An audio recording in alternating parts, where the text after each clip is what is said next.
Welcome to day 9 of Scaring Karen's 13 Days of Halloween. And today we're talking about paranormal activity. Did you hear that?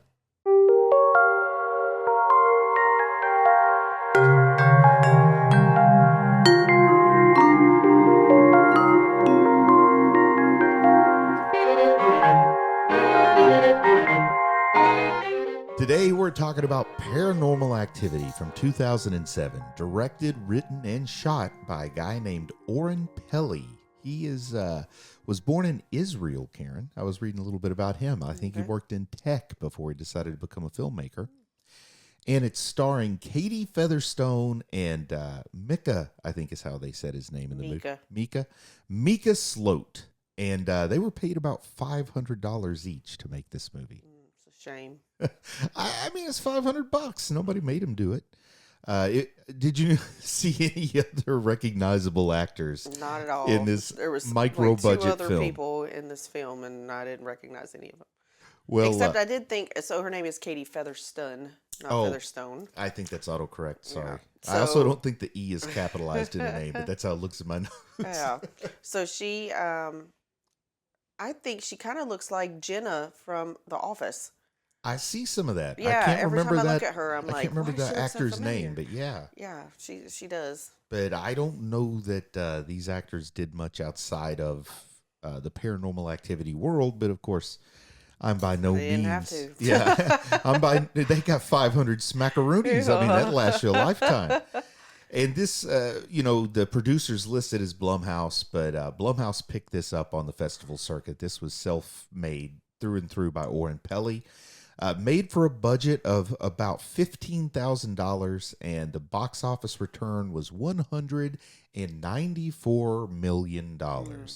Now you understand why I was making Werewolf Fighter. Yes. Can we pull $15,000 out of my 401k and try to make try to make something that makes about $190 million?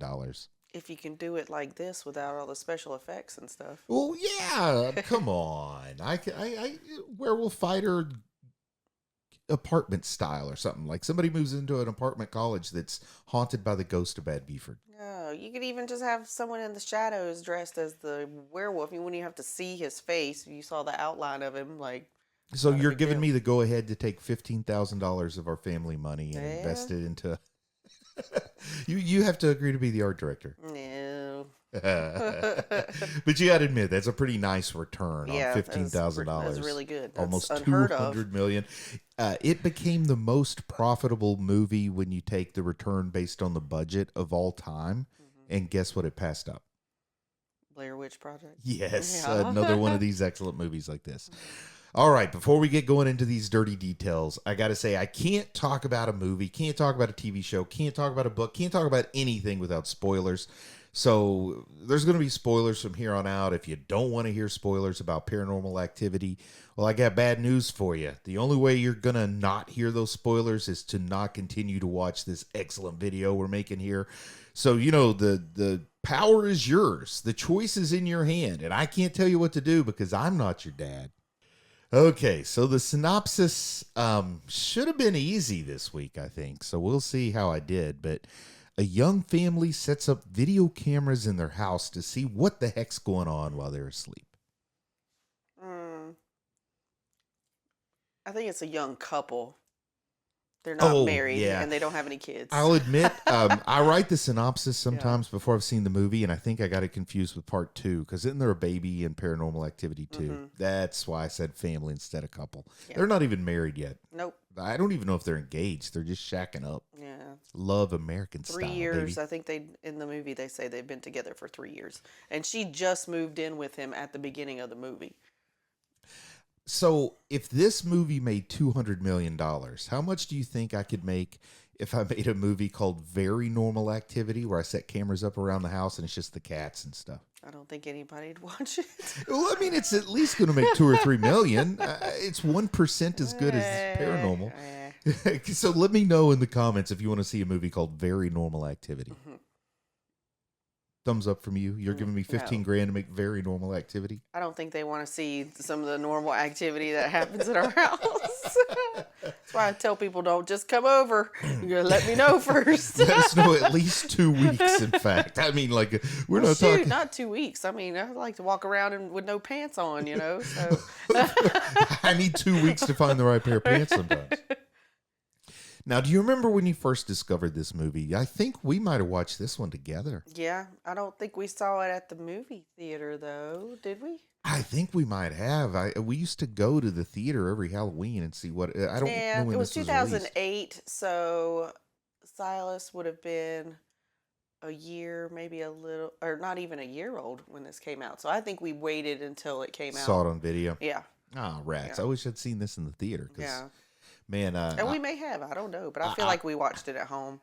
I'm going to show my hand. I'm a real sucker for a found footage movie when it's made right and when it's done the correct way. So I'm going to be a big fan of this movie. I think this is one of the better examples of that. So I'll just let you know going into it. I might be a little over enthusiastic because it's just like my cup of tea. But I don't have anything to compare it with either because I never watched Blair Witch.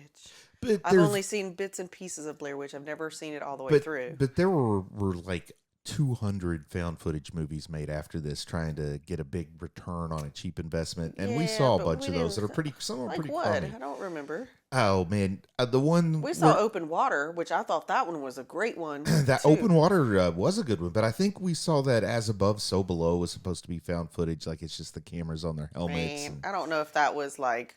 That was like after that, though. Chronicle was found footage. Yeah. You watched Chronicle with me? I don't remember that one. Yeah. Anyway, it's there are a lot. Just trust me. There's a ton of found footage. You saw the Hell House movie. That's found footage. I don't remember that one either.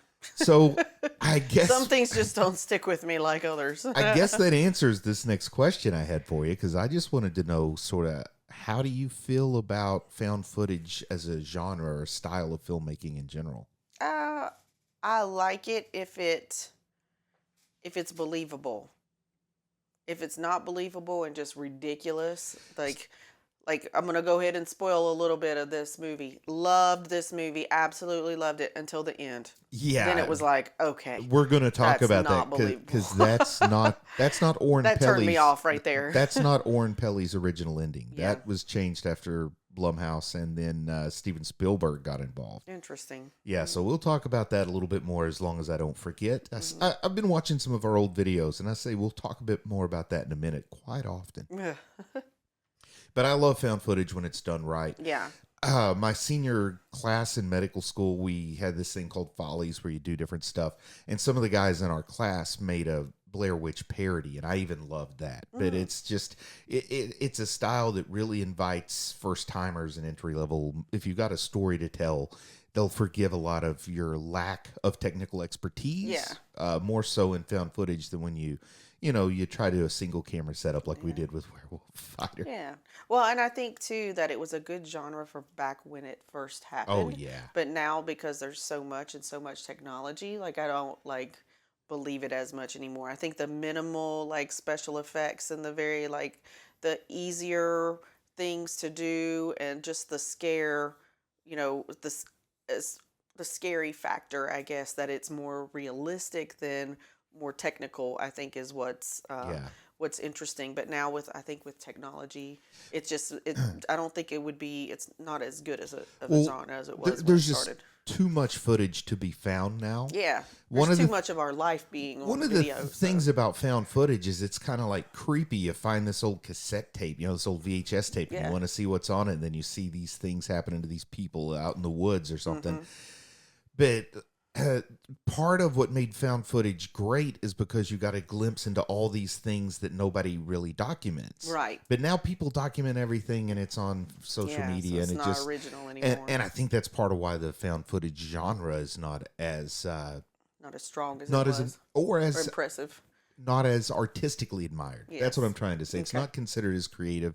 I don't think it interests people as much because found footage is far more common now.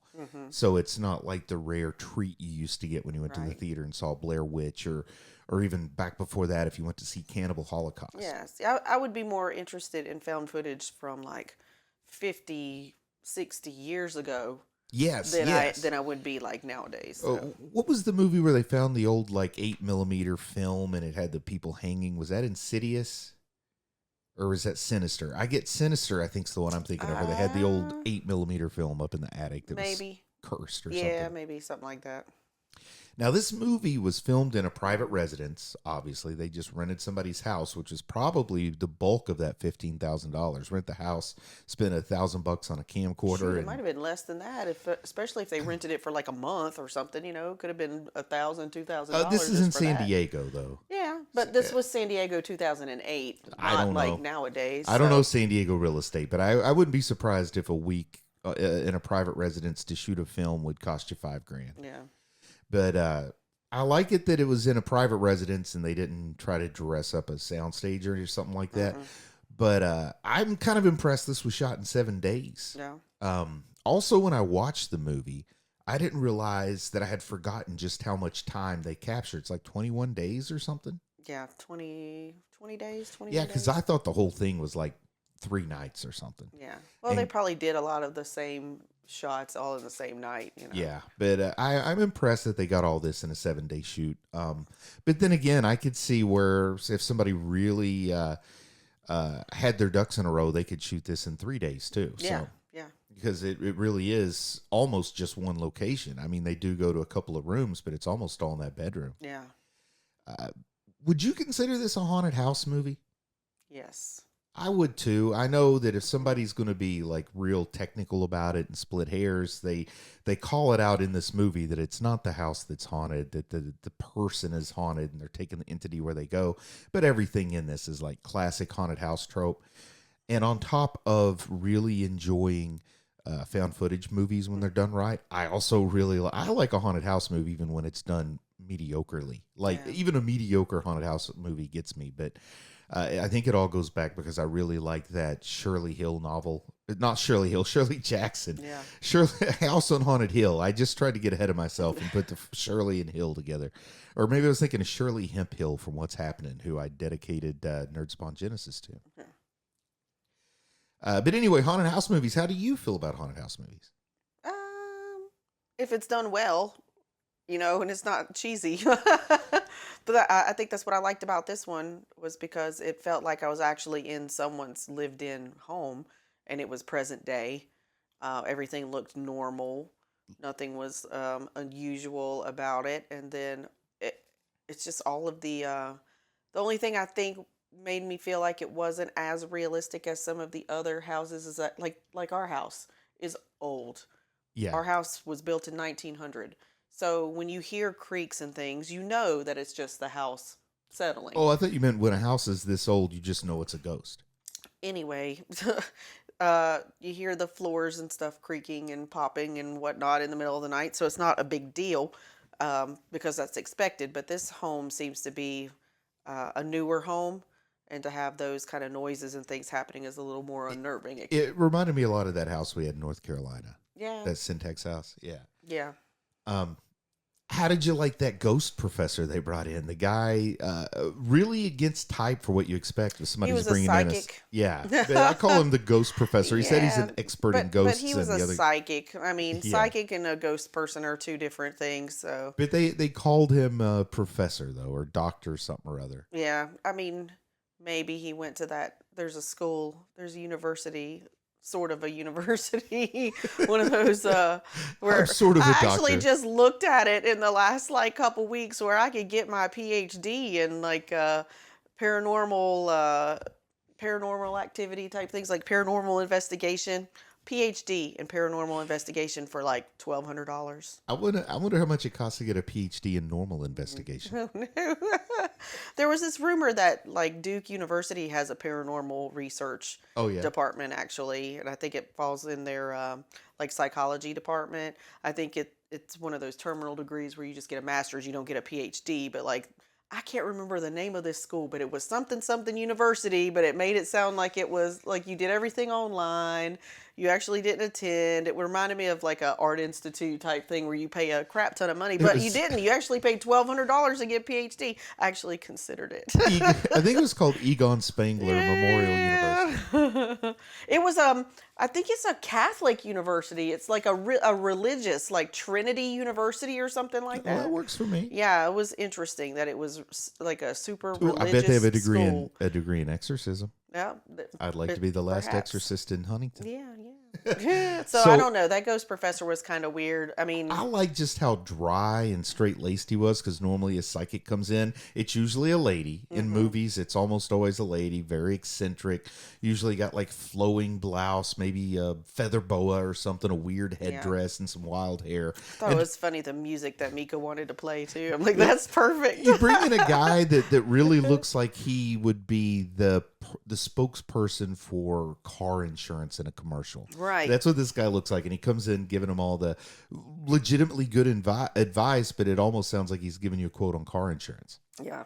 I like that guy. Yeah. He was interesting. I don't know if I believe that he was a psychic really, because I feel like the psychics that I watch on TV were not like him. They're not like That's why they're I not like like him. regular everyday people. But I this know. guy, like he just seemed to be like straight laced. I I don't know. I The bet ones he's. that I watch on TV, they're all gay, and I think that's why I it's really think interesting. I think that he's probably the only guy that Oren Pelly could get to do this, and Yeah. that's why he's the way he is. I don't think it's intentional, but I love how against type it is, because, like you said, Yeah. nobody's picturing this guy when they think of a psychic Yeah. coming to your house because you think you got a haunted house. And like some of the shows that you watch, when the women that come in, they automatically feel something. Yeah. He just walks on in and is just like, "Hey, how you doing?" And then at the very end, The it's like, second "Oh, I time- forgot." No, at the end of the first one, he kind of was like feeling a little something, but he wasn't sure what it was. But then, yeah, the second time he walks in, he goes, "Ooh, I don't like the air in here." And I'm like, "Why didn't you do that the first time? It was there. It was still there." I like how every time they ask him, should we leave? No, it'll do you no good to leave. What he's saying is, I'm afraid you'll come to my neighborhood. We don't Yeah. want your kind in our Yeah. neighborhood, the haunted kind. Mhm. That's all I could think, because he kept, no, it won't do you any good to Yeah. leave. Just stay It was put. also funny that it took Mika such a long time to believe what was happening. Like he kind of thought it was, all these just little noises or whatever. But that second time that the ghost professor psychic guy came in, he was like, "No, where are you going?" Like he was really like concerned. Like, "Please tell us what to do." If you were being stalked by an entity, an entity of pure evil, that it wasn't haunting your house, you couldn't get away from it, but you just needed a good night's sleep, what would you do? And no, this isn't an ad for Casper mattresses. I'm curious, because I thought about this. I was like, I know what I would do to get me at least one good night's sleep, because she's starting to go batty. I think I would take me a gummy and just like forget about it. Oh, and just be like, "Hi, So, I'm going to bed." what I thought No. was, you're in San Diego, so just get like a red eye flight to New York, No, because there's just sleep no on way. the plane. Well, a demon's not going to go on a plane, Oh, right? it will follow But you. the demon can't just move around. There's Are you for stewardesses real? and Do stuff. you even know? You don't even know. Have you ever seen a haunted plane A movie? demon is not a physical being. It will attach But- itself to you and travel with you. It But doesn't knock people. It only touches people when it wants to. It'll But just go right through people. It makes footprints in the flour. Yeah. Yeah. And if it can make footprints in the flour, then and it those... casts shadows on the wall and on the door and all that stuff. So but still, the thing is, I'm going to be asleep, because no matter where she goes, it's going to follow the her. stewardess is going to be awake, and that demon ain't going to do nothing to you while a stewardess is watching. Yes. The Yes, demon it only will. likes to do stuff when you're not watching. Haven't you noticed that? No, it was still doing stuff when they were like not expecting it.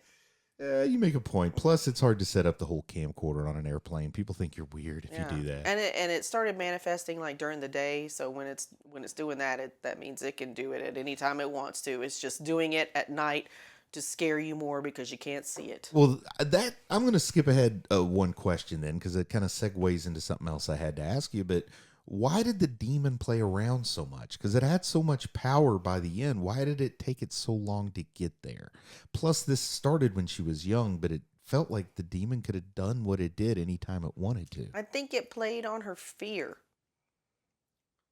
The more scared you are, the more it's going to attract itself to you. I think it got its energy from the negative, like either stress or the anxiety that you're putting out, like the negative feelings that she was having about it. And the more scared she got, the more it made more noise. And Do you think that when Mika brought all the camera equipment home and decided to start filming the entity, that instigated things to move a little more quickly? I Do you think it made maybe a things little worse? bit, yeah. I mean, especially since in that photo, it scratched his face and busted the glass like over his Yeah, face and not definitely over didn't like hers. It Mika. did not like him playing around, like trying to figure out what was going on, too. I think so, because I think it felt like he was going to do something or try to do something to get rid of it, but What do you that make of didn't happen. this? What do you make of this relationship, this couple in this movie? Do you see some red flags? Do you think they're maybe not a good pair? Do you think maybe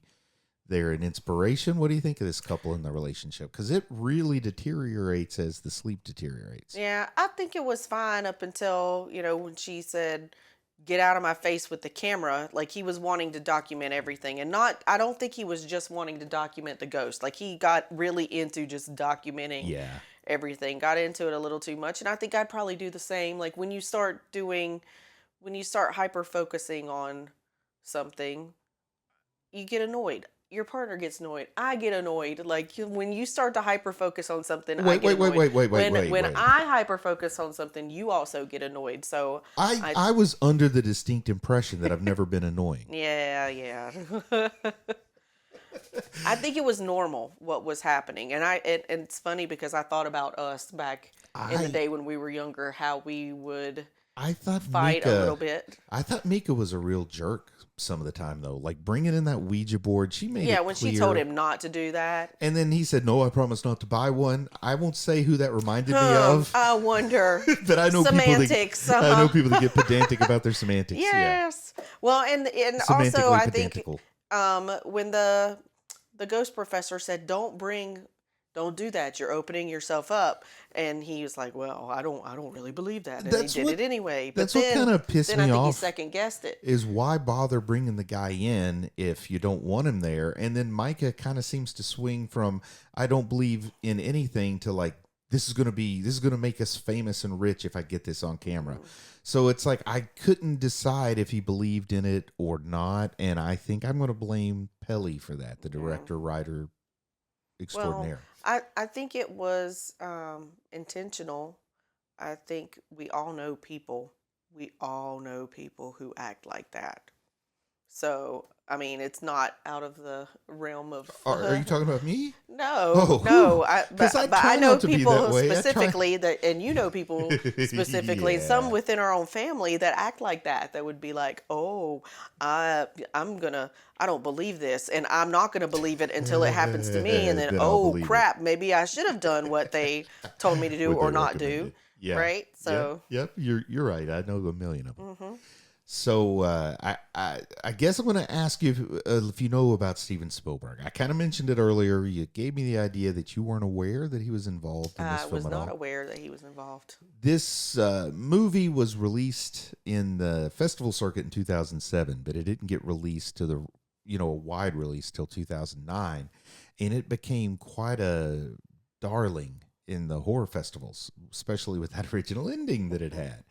And Blumhouse, I think, picked up the rights to it, or someone else picked up the rights, and Blumhouse got in on it by getting the rights from the guy that got the rights. Spielberg loved it and wanted to get DreamWorks involved.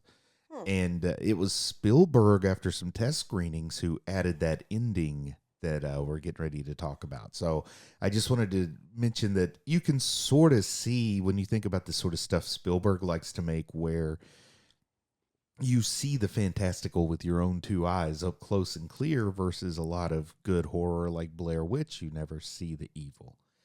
So, having said that, what did you think of that ending? Did he get involved at the very end?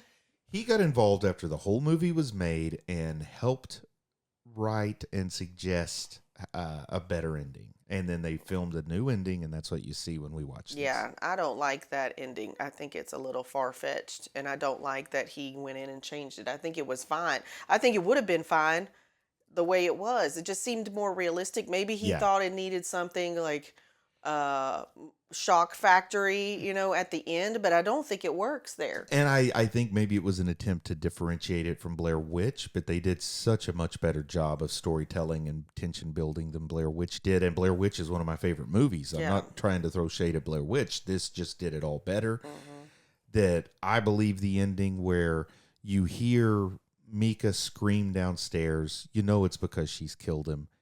and then you just hear nothing, and the door just kind of flows in the wind, and you fade to black. Is that an alternate ending that you That saw? No, I didn't see it. That's how I read a description that I don't know. remember the door moving. No, you didn't see that ending. Yeah. That's why I asked you if it was that an alternate ending. That's what I read was an alternate ending. Okay. But I didn't see it. So you asked me if that's what I saw, and I was trying to clarify that I'm depending on someone else's description. I didn't see it myself, so if it's incorrect, I apologize. I'm not trying to misrepresent what I'm sharing. I'm just sharing secondhand information that in the original ending you hear the noise downstairs where Mika died, or where she murders Mika. And you just kind of like look at the door with nothing going on and feel creepy, and then it fades to black. Yeah. But so that you would have been okay. Basically, you just cut it off before she walks back in, and that was the original. I think it could have been. You could have added a little bit more to that. I think it would have been better if they had cut it off where she throws his body up against the camera, and then she's standing in the doorway. And then it could cut from there. The whole walking up to him, bending over, sniffing his armpit, and then looking in the camera and her face like more. That was that was unnecessary. I think if she was just standing there, it would have been fine. And then I think if when the body hit the camera, it like knocked the camera so hard the power went out, so the movie just stops there. That would have made sense, right? Yeah. Or if she just like she knew he was dead, why would she go up and sniff him? So like, if she knew he was dead and then he loved him. I mean, she wanted one last sniff of her booze pit. No, the demon was in her at that point. I think if she was, even if she just walked up to the camera and put her face in the camera and made like an evil grin without her face changing, just her face, you know what I mean? And if it had like blood and stuff on it, it was unnecessary. Face. That was so silly. And if that was a Spielberg thing, he got that one wrong. Yeah, it really devalued a whole lot of what you saw before. And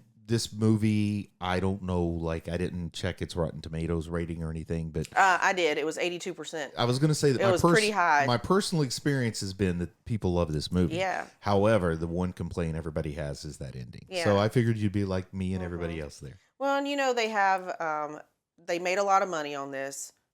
Of course, they did all these crazy spinoffs. There's like Paranormal Activity 4 and 5. Yeah, and they're actually, the one in Arizona is not very good. All the rest are very good. I mean, they're okay. No, they're good. I think a lot of these things that have sequels are not necessary. The very first movie was great. It did exactly what it was supposed to. It didn't need a backstory. You didn't need to know where she came from and why this demon was like haunting her and stuff, especially if you're a true like ghost demon fan or whatever, you know, in the real world. But like I don't think any of that was necessary at all. It served its purpose. It scared the crap out of you, because you felt like you were really in it with them. That's so good. And then it didn't need any more. Why did we have to know that she, you know, I read the ending where it said, you know, he died. They found him a couple days later. She was never found. Why do we have to know what happened to her before, what happened to her in her childhood? Or I mean, wasn't really necessary. I love them all. The one in Arizona stinks, but I love the rest of them. I think number one is the absolute best. Oh, they're all so good. I don't know. I haven't rewatched the sequels in a while, so I might change my mind now. But man, I just remember really liking those. I remember having the kids watch these you weren't with me, but like so back in the day, Russell was driving up here. He was living here and working, and we were living in North Carolina. And around Halloween, I think you hadn't come home that weekend, and the kids and I decided to watch this movie. But I wouldn't say, well, okay, not the kids and I.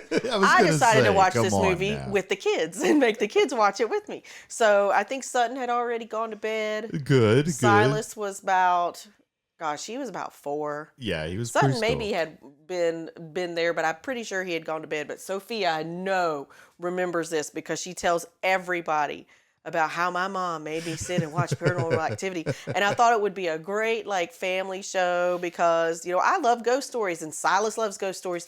scared the bejesus out of Sophia, but we turned off all the lights in the house. And we had this big open living room and a giant TV. So we turned off all the lights and we sat on the couch, just the three of us, like huddled together watching it. And I was like, watch this part, you know? So, I mean, I made sure that they understood that it wasn't real, but it was a little more real for Sophia. Silas was like, this is great. I love this movie. And then the next thing we know, the doorbell rings. I remember this Oh story. my goodness. The doorbell rang and I was like, oh my gosh, Russell's not home. It's just me and the kids.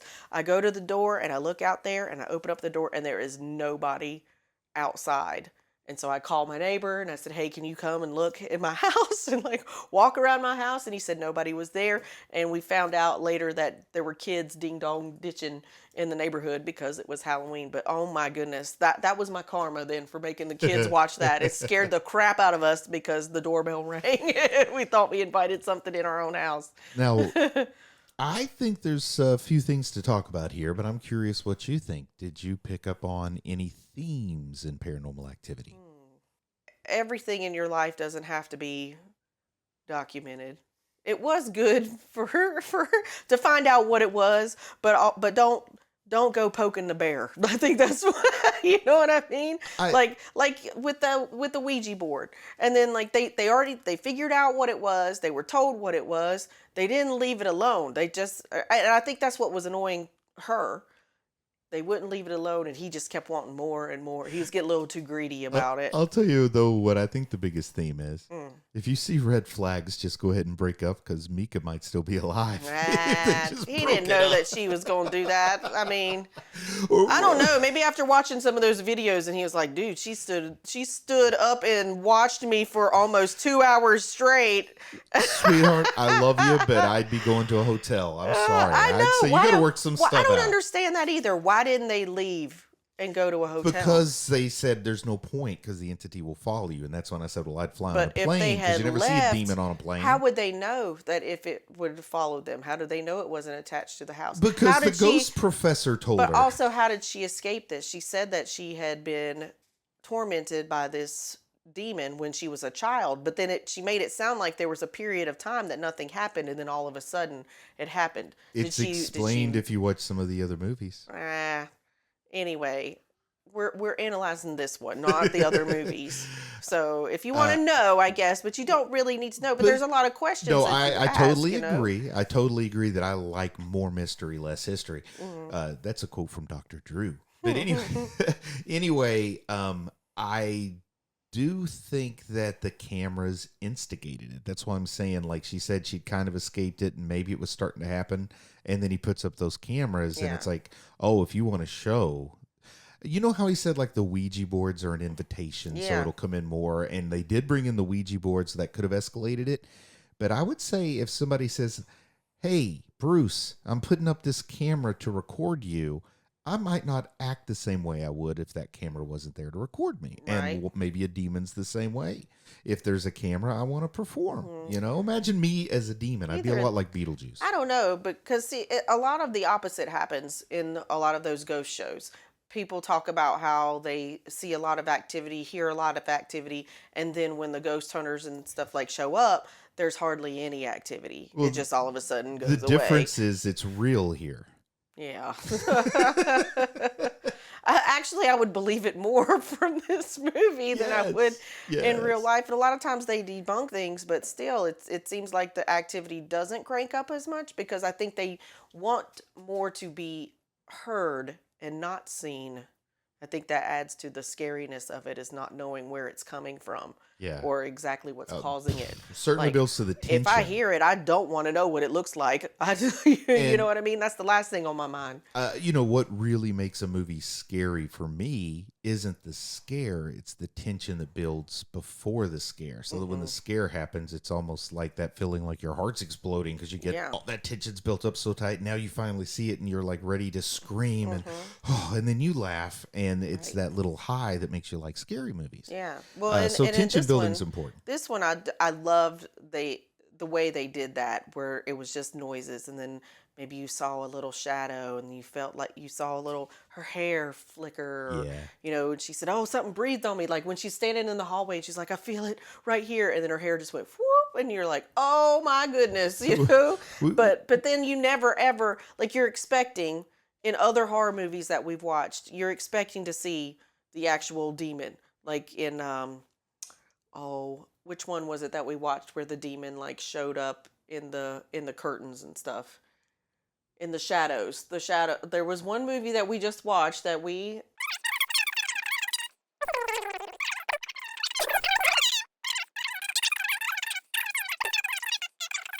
expecting Was that something in like Final that. Destination where you would have No. those waves go over? No, no, Okay. no. Well, There anyway, in this movie, you were if it follows the other movies that we've seen, you're expecting to see the demon at some point show himself, but we only caught little tiny glimpses, and I think the one of the climaxes, I think I don't know, I feel like there were two different ones here. So the ending where she threw him up the stairs, yeah. and then the other one when she gets pulled out of the bed and dragged down the hallway. I was expecting to see something actually holding on to her and pulling her. And I thought that was a great special effect the way they did that. Yeah. I mean, it made it look absolutely terrifying and real the way she just That's slid awesome. out of the bed and you don't see what's doing it. Yeah. And you just imagine what it looked like. Now, did you have a favorite kill? There's not a lot here. Did you have a favorite kill? The in this only movie? kill was Mika getting killed, but I think there was also the kill in the video. They watched the lady. Oh yeah, yeah, Remember? yeah. I forgot about that. She asked how she died, but I don't think he really explained how she I died. But we saw her face. There was a little bit of video. Was her face had something wrong with her? Like maybe it scratched her face or I something. think something like that. Yeah. I have a clever answer. My favorite kill was the Ouija board when it just burst into flames spontaneously. Yeah. They killed the Ouija board and Yeah. burned into it with something that I couldn't really see. Like they kept saying, "What does it say?" I could not really see anything when I was Yeah. watching it. But yeah, my favorite kill was the Ouija board. I'm also interested to know why they didn't have any pets. Probably Yeah. because Oren Pelly didn't want to deal with having ASPCA on set. Yeah. But if they had like a cat, the cat could have like seen this thing. Well, I mean, maybe, that makes it unnerving too. But then do you also, know how hard it is to find a good cat wrangler that Yeah. does non-union work? well, and I know that in our house, when we haven't been home, and you said, "Oh my God, I thought somebody was breaking into our house." I mean, Cats they make a could lot of easily noise at like debunk, I'm a telling lot you. of the noise with the cats running up and down the stairs. And, Very normal activity could be a big Yes. hit. Yeah. Okay. All right. So favorite shot. You already mentioned my favorite shot. I want to hear if you mention it again as your favorite shot. My favorite shot / special effect was when she got dragged out of the bed. That's my favorite shot for a Yeah. couple of reasons. Every shot's a static shot here. It's just Yeah. a camera on a tripod and it's very effective that way. I wouldn't want it any other way, but when you're saying your favorite shot, it gets hard when it's just the same shot, different place. But I'm real curious knowing the limitations that Oren Pelly had, just the practicality of how they drug her out, because they got a good drag where it drags her down and across the floor. Because if you just try to do that with fish line, it's going to pull her straight up and then she flops out of the bed. You know what I mean? Yeah. And I'd love to. I'm sure that there's probably a video behind. There's probably a million videos saying how to do it. All I got to do is actually try to find one. Yeah. But I am still, when I watch it, I'm suddenly go into like, man, if I wanted to steal that and use that, how would I do it?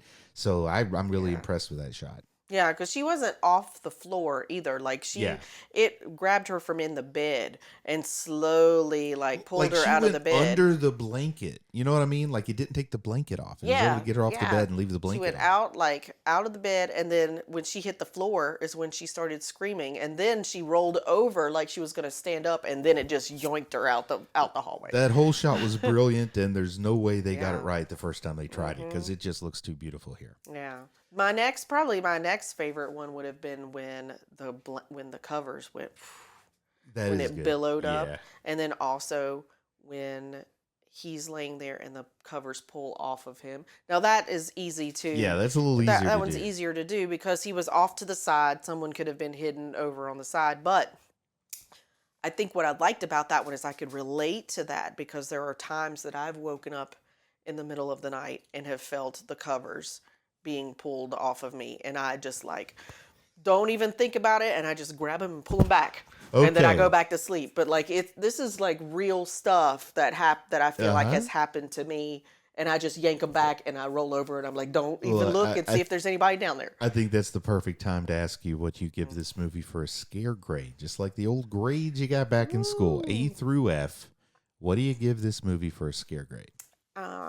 I think because I know so much about ghosts and supernatural things like this movie that I can relate to from all the things that I've read and all the shows that I've watched. I give this one absolute like A plus plus plus Yeah. plus. This is one of my favorite This movie, movies because it's so real. this movie scares me so bad. This is probably the 15th time I've seen it. Yeah. And after I watched it last night, I couldn't go to sleep till after 1 a.m. because I was convinced that I was hearing noises in the room. And then add to that the fact that the last time I thought I heard noises in the room, we found 2 bats Yeah. in there. So I had a real hard time. This movie scared my A plus SS off. So I give it an A plus grade too. Yeah. This is as scary as it gets for me. Yeah. We'll watch some other movies that I give the A plus to, and Yeah. you'll see the tension is what really gets me because I've Yeah. got that natural you know how like in the morning I can be brushing my teeth, and if I don't see it come in, you just say good morning and I Yeah. jump and scream. Yeah. So movies like this really take advantage of that Yeah. part of my I personality. think it's So, also the mood, the setting. If you watch it during the day, it's not as bad.